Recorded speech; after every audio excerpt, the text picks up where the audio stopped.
और मेरे परिवार के सारे लोग आप सभी को संत शिरोमणि रविदास की जयंती की हार्दिक शुभकामनाएं हमारी तरफ से।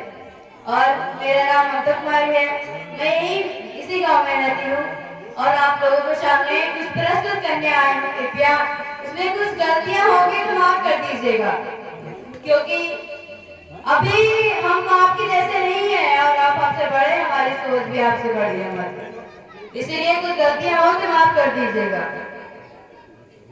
संत शिरोमणि रविदास, उन्हें लोग प्यार से गुरु कहते हैं क्योंकि उन्हें चमार कहा जाता है। उनका जन्म 1398 में लगभग हुआ था और उनकी माता कर्मा और उनके पिता रघु थे। उस दिन जब संत शिरोमणि रविदास ने जन्म लिया, उस दिन उनके घर में खुशहाली थी। जिस दाई ने उन्हें जन्म देने के लिए आई थी, जो दाई, वो आंख से अंधी थी।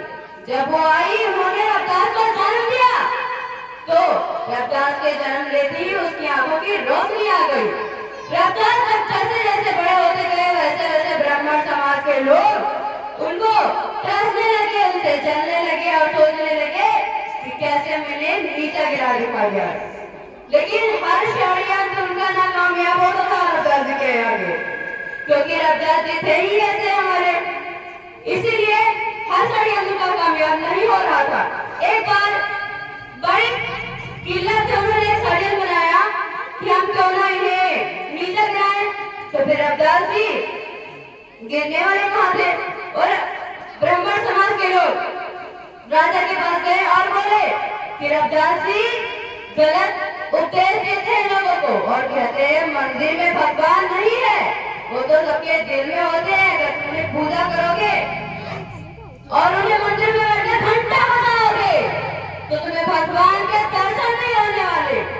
अगर मंदिर में बैठकर घंटा बजाने से अच्छा है अगर तुम स्कूल में जाकर 2 शब्द पढ़ लो तो उन्हीं शब्दों में तुम्हें भगवान नजर आ जाएंगे, और अगर तुम मंदिर में बैठकर घंटा बजाना है तो फिर भगवान तुम्हें कभी नजर नहीं आएंगे। जब वहां पहुंचे तो उन्होंने कहा राजा से, ब्राह्मण समाज के लोग ये गलत उपदेश देते हैं। तो राजा ने कहा कि शिरोमणि रविदास क्या ये सही कह रहे हैं? तो उन्होंने कहा जी हाँ, हम सही कह रहे हैं, हम कभी गलत उपदेश नहीं देते हैं, हम जो कहते हैं सत्य कहते हैं, सत्य के सिवा कुछ भी नहीं कहते।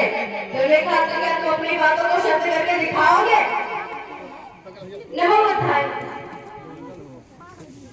शक्ति है। तो उन्होंने कहा ठीक है, जैसे तुम्हारी आज्ञा। उन्होंने कहा पहले आप अपनी मूर्ति को कराइए, अगर इसमें आपकी मूर्ति डूब गई तो समझ लो मैं जीत गया, अगर आपकी मूर्ति तैरती रही तो समझ लो मैं हार गया। तो उन्होंने कहा ठीक है। ब्राह्मण समाज के लोग पहले से बंदोबस्त करके आए थे, वो लोग लकड़ी की मूर्ति बना के लेकर आए। जब उन्होंने फिर लकड़ी की मूर्ति दी, जब उन्होंने नदी में तैराई उसे तो लकड़ी की मूर्ति भी डूब गई। फिर संत शिरोमणि रविदास ने कहा अभी भी आपको हमारे ज्ञान पे थोड़ा सा भी संकोच है तो अपने हाथों से जाइए, पत्थर लेकर आइए और मुझे दीजिए, फिर मैं इस नदी में कुछ पत्थर को तैराऊंगा। तो उन्होंने कहा ठीक है। फिर गए ब्राह्मण समाज के लोग और उस पत्थर का एक इतना सा बड़ा पत्थर था जो एक अकेला उसे उठा भी नहीं सकता था, फिर भी किसी तरह पकड़ कर धीरे कर लेकर आए संत रविदास के पास। फिर संत रविदास ने उसे उठाया और नदी में फेंक दिया। नदी में वो गया, नीचे गए, नीचे से ऊपर ने कहा ब्राह्मण लोगों ने कि देखिए तुम्हारा पत्थर डूब गया। तो उन्होंने कहा आपका ये आंखों का छल है, दोबारा फिर से मुड़कर तो देखिए। जैसे उन्होंने मुड़कर देखा कि पत्थर तो तैर रहा है। फिर उन्होंने कहा वो तो हमारी लकड़ी की मूर्ति थी, वो डूब गई और तुम्हारा पत्थर कैसे तैर रहा है?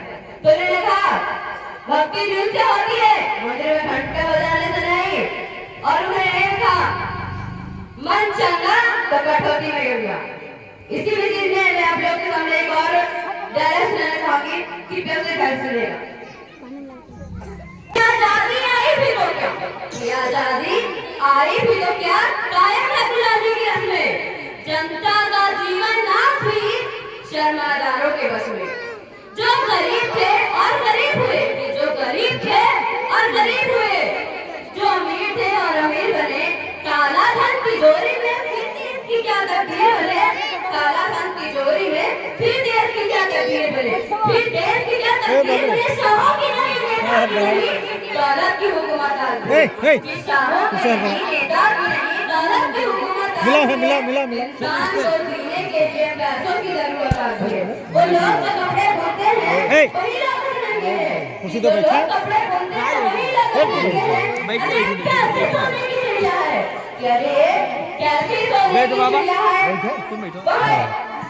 ये कैसी सोने की चिड़िया है।